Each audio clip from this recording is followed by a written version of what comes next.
You are about to view a factual representation of our legal battles.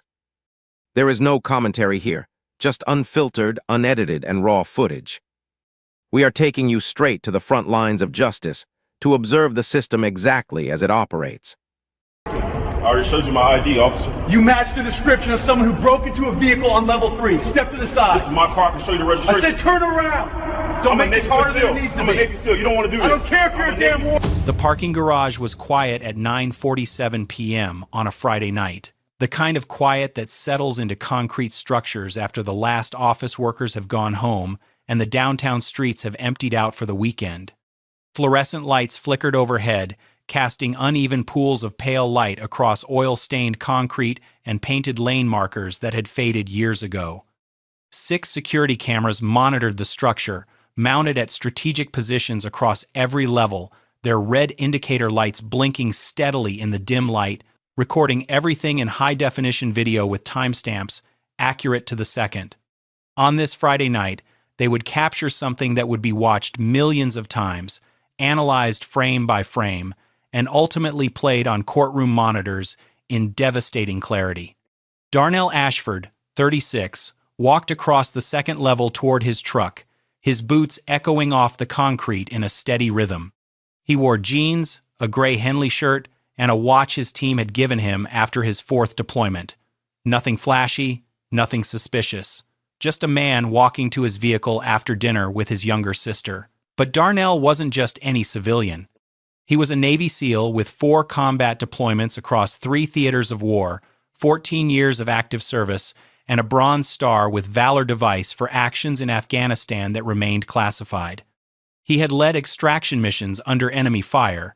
He had carried wounded teammates across hostile terrain in total darkness. At 36, he was transitioning to civilian life, trying to build something normal after more than a decade of extraordinary service.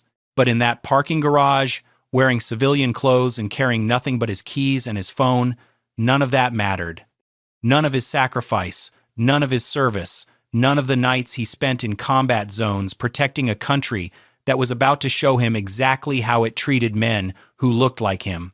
His truck was parked 40 feet ahead, a black Ford F-150 with a small American flag decal on the rear window. He was reaching for his keys when he heard it. Tires on concrete behind him, moving slowly, deliberately. Then headlights flooded the garage, washing the walls in harsh white light.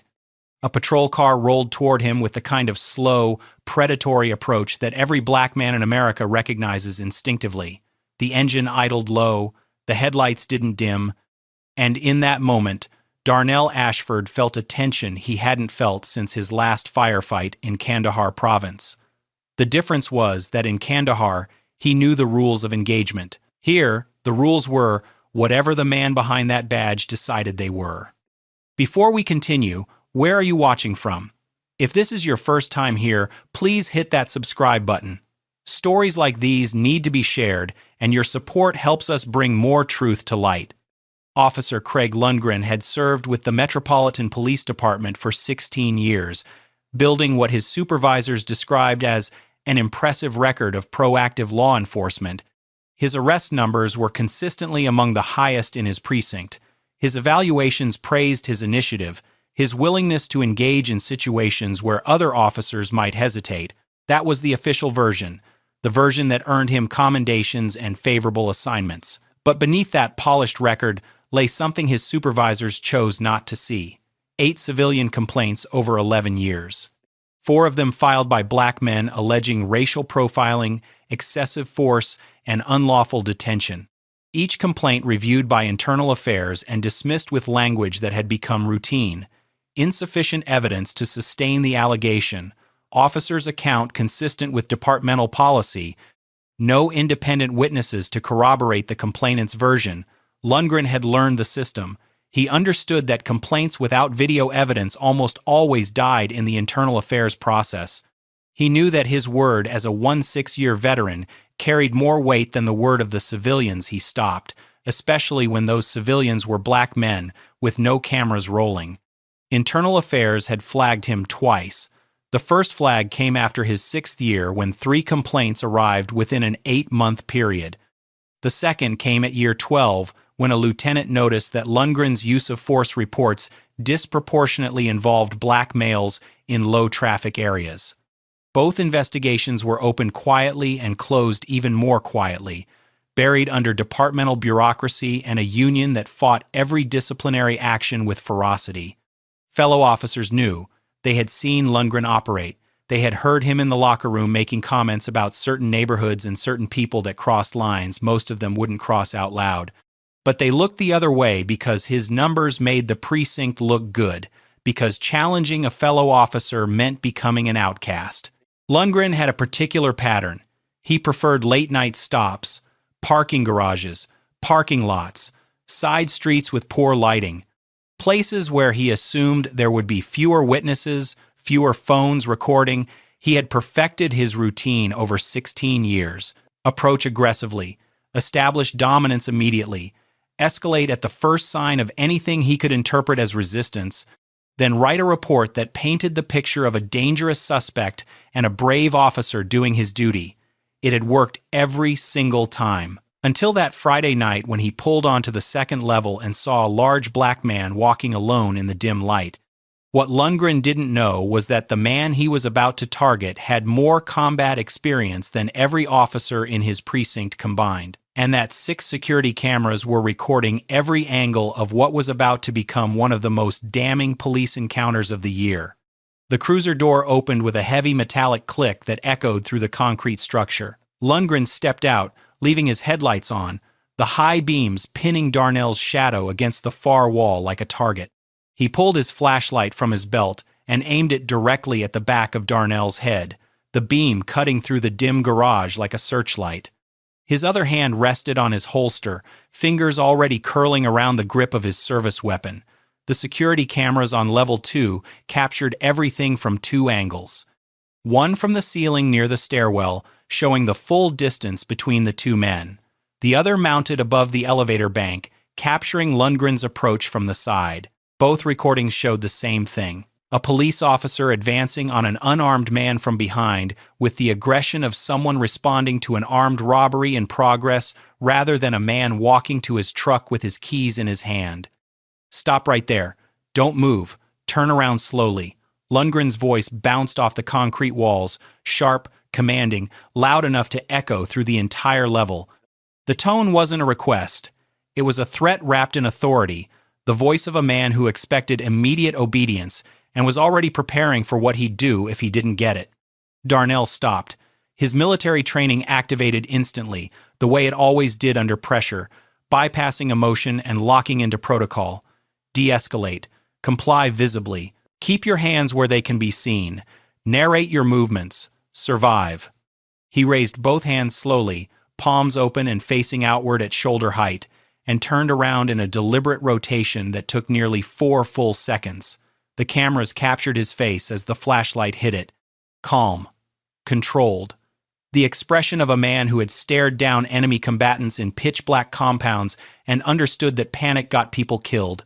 "Officer, I'm just walking to my truck." Darnell's voice was steady, respectful, measured. He nodded toward the F-150, parked 30 feet behind him, the American flag decal visible in the cruiser's headlights. "That's my vehicle right there." Lundgren didn't look at the truck, didn't acknowledge the explanation, didn't lower his flashlight or take his hand off his weapon.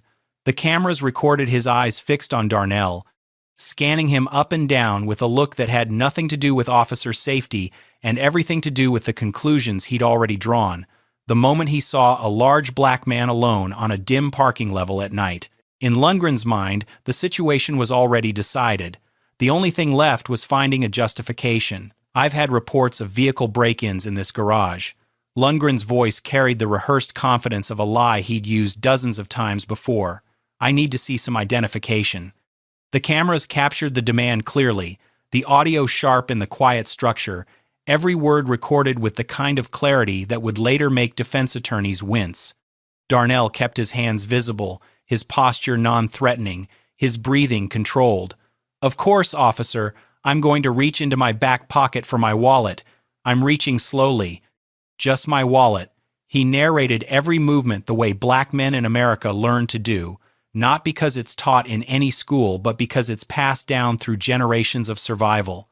Through stories of traffic stops that turned fatal, through videos shared as warnings, through the unspoken understanding that your hands are either visible or they're a death sentence.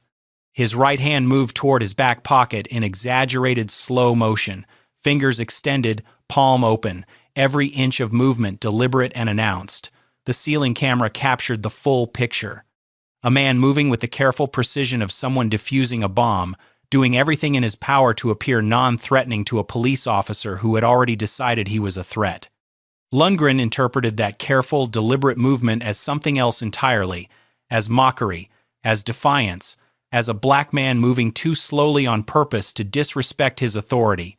His expression twisted, the cameras capturing the shift from manufactured professionalism to genuine anger. He closed the distance in 2 quick steps, swung his hand upward, and slapped the wallet out of Darnell's grip before he could even open it.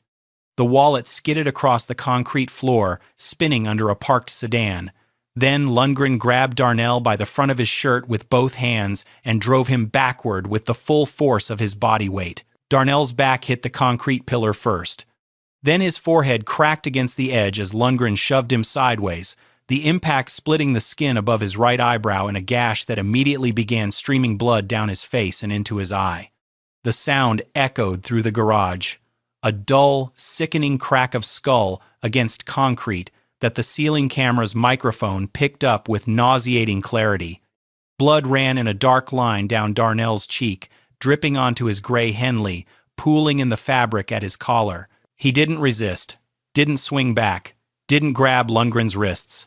A man trained to neutralize armed combatants in close quarters, a man who could have ended that confrontation in under 3 seconds with techniques classified by the Department of Defense, stood bleeding against a concrete pillar with his palms flat against the surface and said 5 words. "I'm not resisting, sir." The cameras recorded everything. The shove, the impact, the blood, the absolute stillness of a man who refused to give Lundgren the excuse he was looking for. And Lundgren's face, flushed and breathing hard, the expression of a man who was angry not because he was threatened but because his authority existed in the same space as a black man who wouldn't break. Keisha Ashford, 29, was a registered nurse at St. David's Medical Center, a woman who spent her days caring for patients in the trauma unit, monitoring vital signs, and staying calm in situations that would break most people. She had driven her brother to dinner that evening because his truck had been parked downtown since that morning, and it made sense to ride together. The plan was simple. She'd pull her car up to the 2nd level, pick him up at the elevator bank, and they'd both head home. A normal Friday night. The kind of ordinary evening that shouldn't make the news. She turned onto the 2nd level ramp at 9:52 p.m. and saw the flashing lights immediately. Blue and red strobing against concrete walls, bouncing off windshields of parked cars, filling the level with the kind of urgent light that her nursing instincts associated with emergencies. She pulled forward slowly, her headlights sweeping across the scene, and what she saw through her windshield stopped her heart. Her brother, bleeding from a gash above his right eye. Face pressed against a concrete pillar, a police officer behind him with a knee driven into the center of his back, one hand gripping the back of Darnell's neck, pressing his face harder into the rough surface. Keisha threw the car into park and was out the door before the engine fully stopped. Her scream echoed through the structure, raw and guttural, the sound of a woman watching someone she loved being brutalized. "What are you doing to him? That's my brother. What did he do?" Lundgren whipped around, his face flushed, his expression shifting from aggression to irritation at being interrupted. "Get back in your car, now. You interfere with this, and I'll arrest you too." His voice was a snarl, the cameras capturing every word, the threat aimed at a 9-year-old woman whose only crime was witnessing what he was doing. Keisha didn't get back in her car. Her hands were shaking. Tears streamed down her face, but she pulled out her phone, opened the camera, and started recording. Her nursing training had taught her to function through panic, to keep working when everything inside her was screaming. She pointed the lens directly at Lundgren and began narrating in a voice that trembled but never stopped. "That's my brother on the ground. His name is Darnell Ashford. He's a Navy SEAL. He served this country for 14 years. He has a Bronze Star. He was walking to his truck. He's bleeding from his head. This officer is kneeling on his back. Why are you doing this? Why is he bleeding? Put that phone away right now, Lundgren barked, pointing at her, his face contorted with the rage of a man who understood on some level that he was being documented. Shut that off or you're going to jail. She didn't shut it off. She stood her ground, 15 feet from her brother, recording everything the overhead cameras might not capture in detail. The close-up of blood running down Darnell's face, the way Lundgren's knee pressed into his spine, the snarling expression of an officer who wasn't protecting anyone but was punishing a man for existing in the wrong place with the wrong skin color. Her footage would later sync with the security cameras to create a complete record, multiple angles, ground level, and overhead of every second of what Craig Lundgren did that night. Lundgren forced Darnell off the pillar and drove him face down onto the garage floor. Darnell's chest hit the concrete with a heavy impact, his cheek pressing into oil-stained pavement, the gash on his forehead smearing blood across the surface in a dark streak the cameras captured in sharp detail. He didn't resist, didn't tense, didn't pull away. He lay flat with his arms at his sides, palms up, offering zero resistance to a man who needed none to continue. Lundgren grabbed Darnell's right wrist and wrenched it behind his back with a violent upward twist that the ceiling camera recorded clearly. The angle of the arm bent far beyond what any use of force policy would justify on a compliant subject. Then the left wrist yanked back with equal aggression.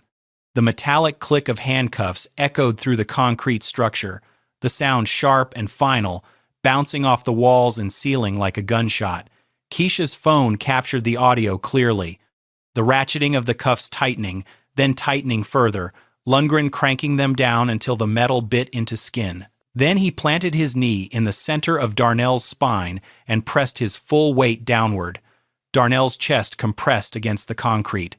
His breathing changed immediately, shallow and labored, each inhale a struggle against 210 pounds of pressure concentrated on his back. The ceiling camera captured his face turned sideways on the pavement, blood still running from the gash, his mouth open, trying to pull air into lungs that couldn't fully expand. "I can't breathe properly." The words came out strained, barely above a whisper, but Keisha's phone was close enough to capture them with devastating clarity. Words that carried a weight the whole nation understood. Words that had become a symbol of everything broken in the relationship between law enforcement and the people they claimed to serve. Lundgren's response was captured on every recording device in that garage. "You can talk. You can breathe. Stop being dramatic." The mocking tone was unmistakable. The contempt in his voice wasn't even disguised. He began searching Darnell aggressively, hands rifling through his pockets with the carelessness of a man emptying trash. He pulled items out and tossed them onto the oil-stained concrete one by one. Car keys skidding across the pavement. A phone, screen cracking as it hit the floor. Then something smaller, heavier. A military challenge coin from SEAL Team 4, the bronze medallion that service members carry as a symbol of unit identity, brotherhood, and sacrifice. It hit the concrete with a distinct metallic ring and rolled in a slow arc before settling flat, the SEAL trident catching the fluorescent light. Lundgren didn't look at it, didn't register what it meant. Then a Veterans Affairs medical ID card. Lundgren glanced at it for less than a second, the cameras capturing his eyes flicking down and then away, and tossed it aside onto the oil-stained floor like it was a gas station receipt. The ceiling camera recorded the moment in a wide shot that would later be freeze-framed thousands of times online, a decorated combat veteran face down in his own blood on a parking garage floor. His challenge coin on the concrete beside him, his VA card discarded in a puddle of motor oil, and a police officer kneeling on his spine, breathing hard, not because he was threatened, but because brutalizing a man who wouldn't fight back was apparently exhausting work. Miriam and Jorge Delgado had spent the evening at a concert downtown. A rare date night for the couple, both in their early 40s, both teachers at Jefferson Middle School who didn't get out as often as they used to. They had parked on the third level of the garage that morning and were walking back to their car at 9:56 p.m., talking about the show, their voices echoing softly in the empty level above the commotion they hadn't yet noticed. Then Miriam heard the scream. A woman's voice, raw with terror, rising up through the open gap between levels the way sound travels through concrete structures, amplified and distorted but unmistakably desperate. She grabbed Jorge's arm and they both moved to the railing that overlooked the second level. What they saw stopped them both mid-step. A black man face down on the garage floor, handcuffed, blood visible even from one level up, a dark smear on the concrete near his head. A woman standing 15 feet away, phone raised, crying, her voice shaking as she narrated what was happening. And a police officer standing over the handcuffed man with a posture of total authority, chest heaving, his body language radiating aggression toward two people who posed no threat to anyone.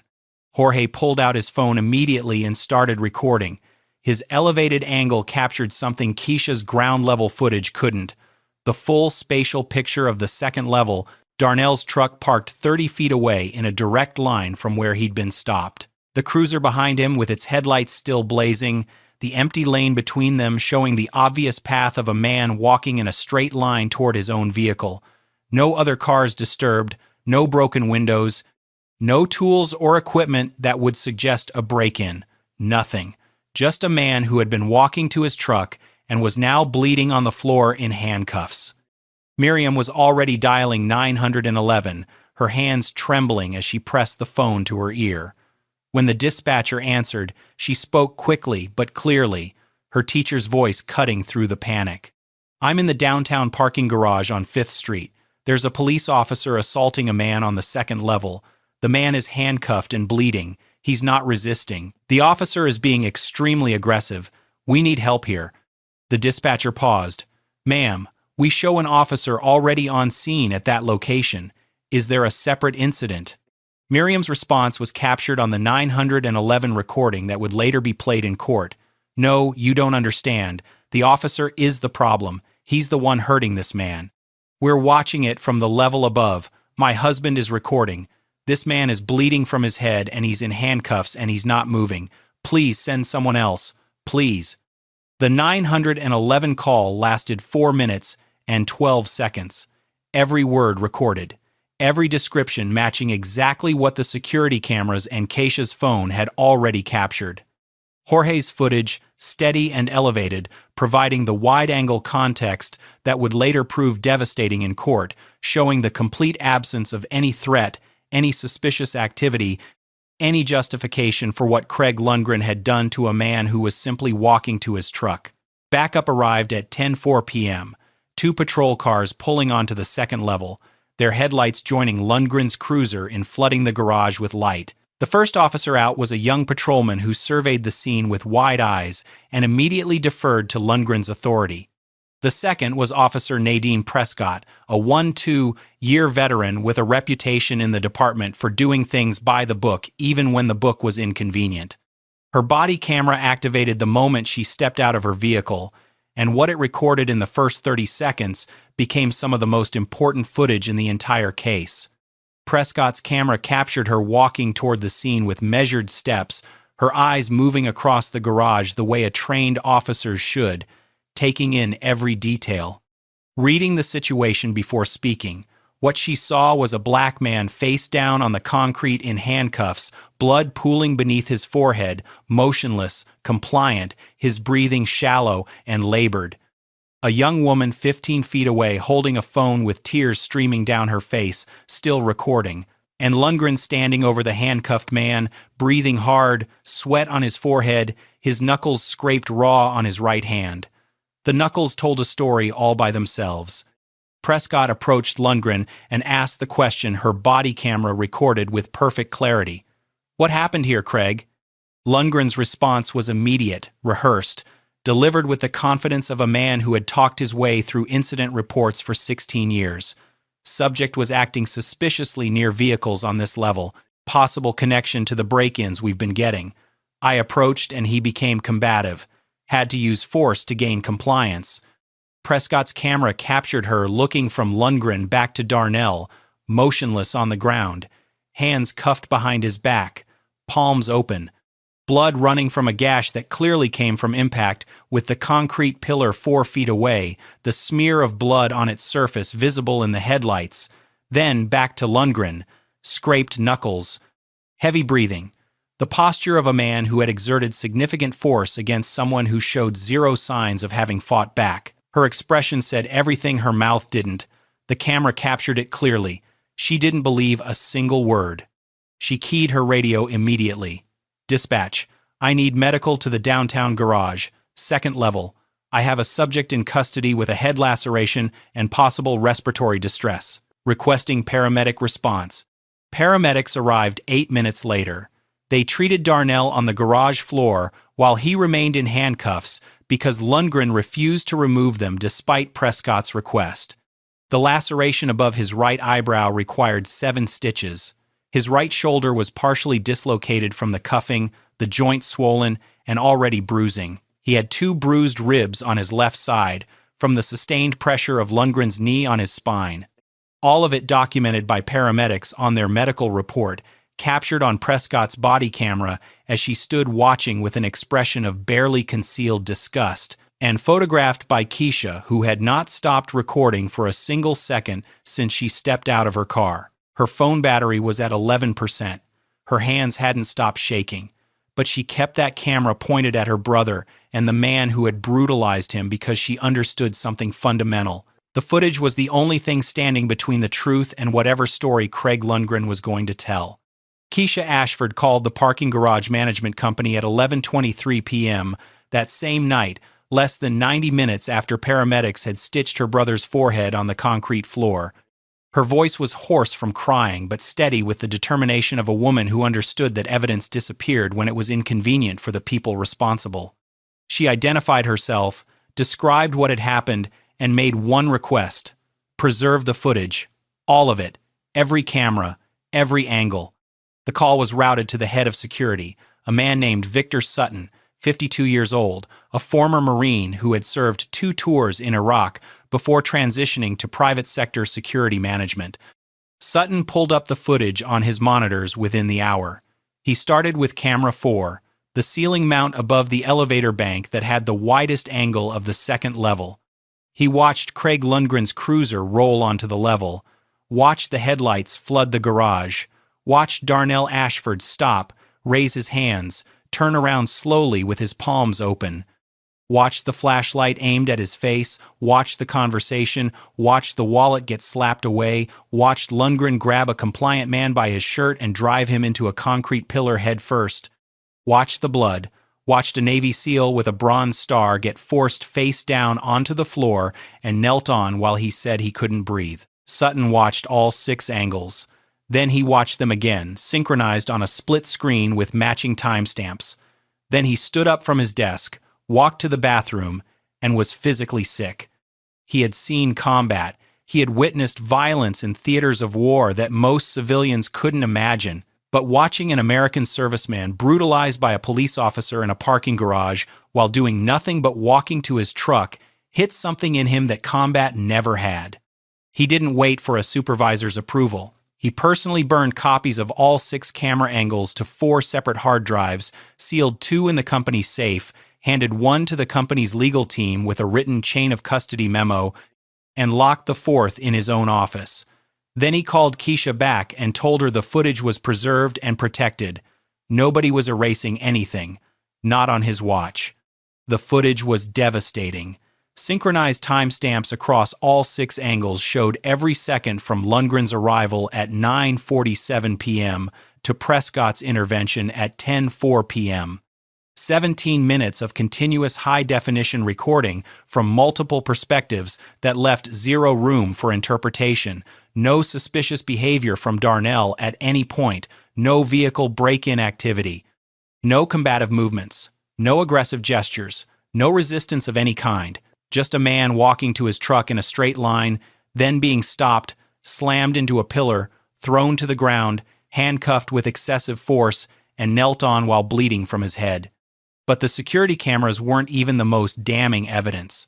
Lundgren's own body camera told its own story, recording from his chest as he approached, escalated, and brutalized a compliant man. And then investigators discovered something worse: his dash cam, the in-car camera that recorded audio and video inside the cruiser from the moment it was activated.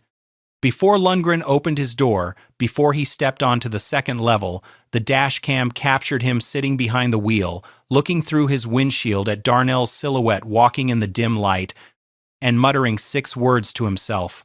Another one of these guys creeping around. The racial implication wasn't subtle. It wasn't ambiguous.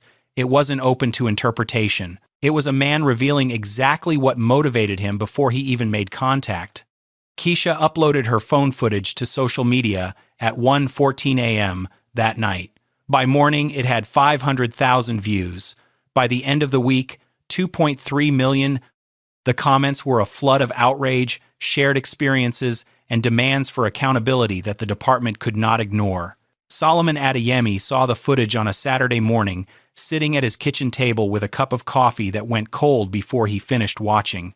He was a civil rights attorney with 18 years of experience, a Harvard Law graduate who had built his practice on police misconduct cases, winning judgments and settlements that had forced policy changes in 6 different departments across 3 states. He had seen hundreds of use-of-force videos over the course of his career, footage that ranged from questionable to clearly excessive. But what he watched on his phone that morning, a Navy SEAL being brutalized in a parking garage for the crime of walking to his own truck, was among the most egregious he had ever witnessed. He contacted Keisha through a message on social media that afternoon. By Sunday evening, he had met with Darnell and Keisha at their family home, reviewed Keisha's original unedited footage, and agreed to take the case pro bono. No retainer, no hourly fees. This case wasn't about money for Adeyemi. It was about precedent.